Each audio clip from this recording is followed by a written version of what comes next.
Welcome to the Jingle Free Zone. This is where we calm the chaos, halt the hustle, we get ourselves a plan, we get ready for the holidays before any of that stress has a chance to steal our joy.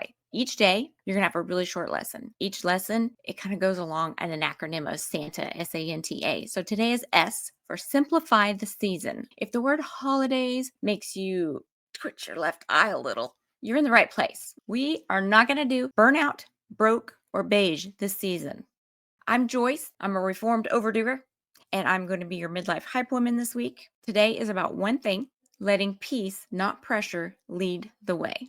I have made you guys a beautiful workbook that you'll get to keep. I'm going to send you one page at a time during the challenge, and then at the end, I will send you the whole thing in case you're one of those people that wants to print it out. Yesterday, I already put out the intro page so that you could prepare for this, and now we're going to talk about day one. But ignore that for just a second.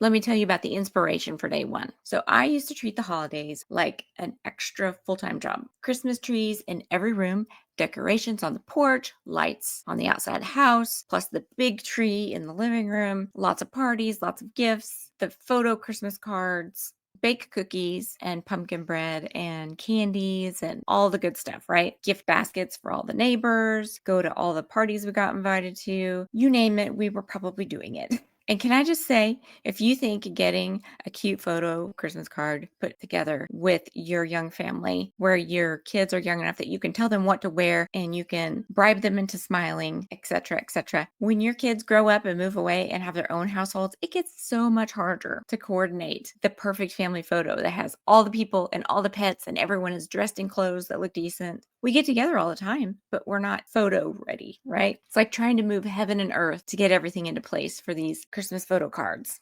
Then you add in all the events from my job, my husband's job, church, the volunteer things that we're involved in.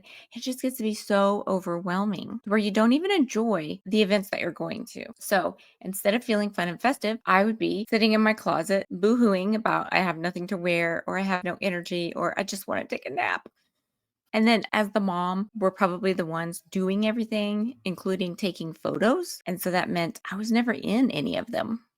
At some point, I had this epiphany. I was running the holiday show, but I was missing out on the actual moments. Can you relate to that? So now I start my season with one question: what's enough? So now if you want to take a look at the worksheet that I have on the screen for you, we are talking about simplifying the season. I'm going to give you a permission to stop overperforming for people who are probably going to forget what you cooked by January. If you have the time and you have the help to do all the things and that truly brings you joy, keep all the traditions and tasks that you can handle. But if you are thinking to yourself, what is the point of all of these shenanigans? Then get ready for a better way. Here's your mindset shift. You don't need to do more to create magic. You just might need to do different. So ask yourself, what are 3 things that actually bring you joy this season? And you can write those in the one column. And if you're not sure what the 3 things are, list them all out. List out everything that you normally do that brings you joy in the season. And you can narrow it down. You can rank them in order, top 10, and then see how much time you have and how much energy you have to fit them in. Now, on the other side, the column that's on the right, you're going to list out the things that stress you out every year. These are the things that you could just maybe not do. I like to call this the bare minimum magic list. You can say yes to things like cozy movie nights at home with the family, or maybe just your husband, or maybe just yourself. Send your husband and the kids out to look at Christmas lights while you enjoy your favorite snack and a good movie. Say yes to your traditions that spark joy. If you really, really love coming up with the perfect photo Christmas card, keep that because that matters to you.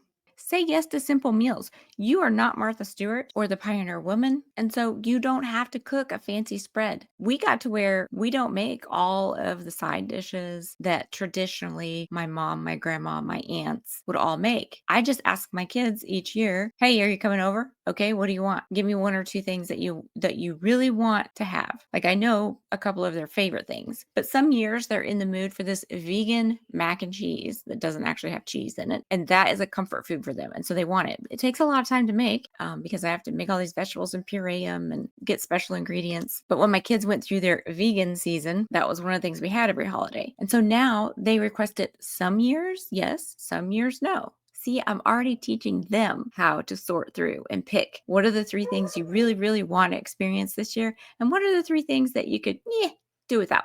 Only for you, we're not calling it do without. We're saying, no, these stress me out. We are going to put them on the do not do list. Okay.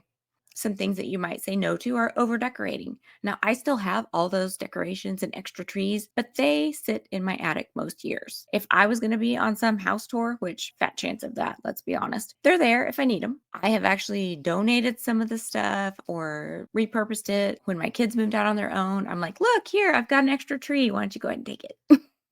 But I also have ornaments that my mom and I made when I was in junior high. And I have ornaments that my kids made when they were in grade school. And one of my favorite things to do at Christmas is to put the tree up because then I get to go through all the ornaments. And we used to buy one new ornament every year. Sometimes we didn't buy one. Sometimes we would get one as a gift and we would be like, oh, here's our ornament for the year. Sometimes the kids would both want to pick one out when they were younger. And so we'd have 2 ornaments that year. And I would try to write in a permanent marker. I'd write the year on the bottom. And we just, even if we don't hang the ornament on the tree, some of them get left in the box, but we like to look through them all because it's a little trip down memory lane. Obviously, that one stays in the column on the left for me. But if you don't have those kind of ornaments, if you just have ornaments that have no sentimental value, it's just something cute you bought at the store and you're like, nah, it doesn't matter to me. I mean, you could buy a pre-lit, pre-decorated tree. You could do a construction paper tree and hang it on the fridge. You have options, is my point, okay?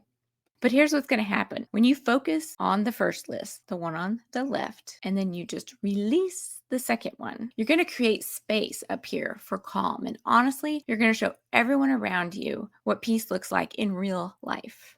Here's the wrap up. We don't earn peace by doing more. You protect your peace by choosing less.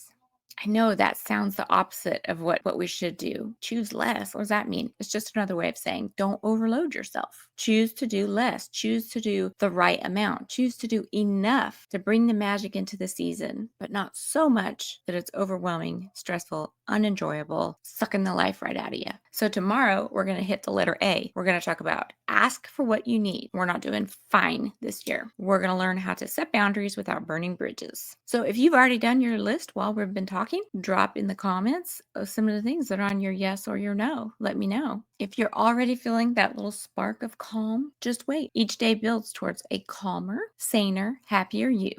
And by the end of the week, I'll be sharing another way that you can keep that peace all year long with the Unmute Your Midlife coaching program. Because this season, we are not losing our minds. We are finding ourselves again. All right, girlfriend, go to your list. Let me know in the comments some things that are on your list, the yes or the no, and check back later to see whose name gets drawn as a winner of today's prize.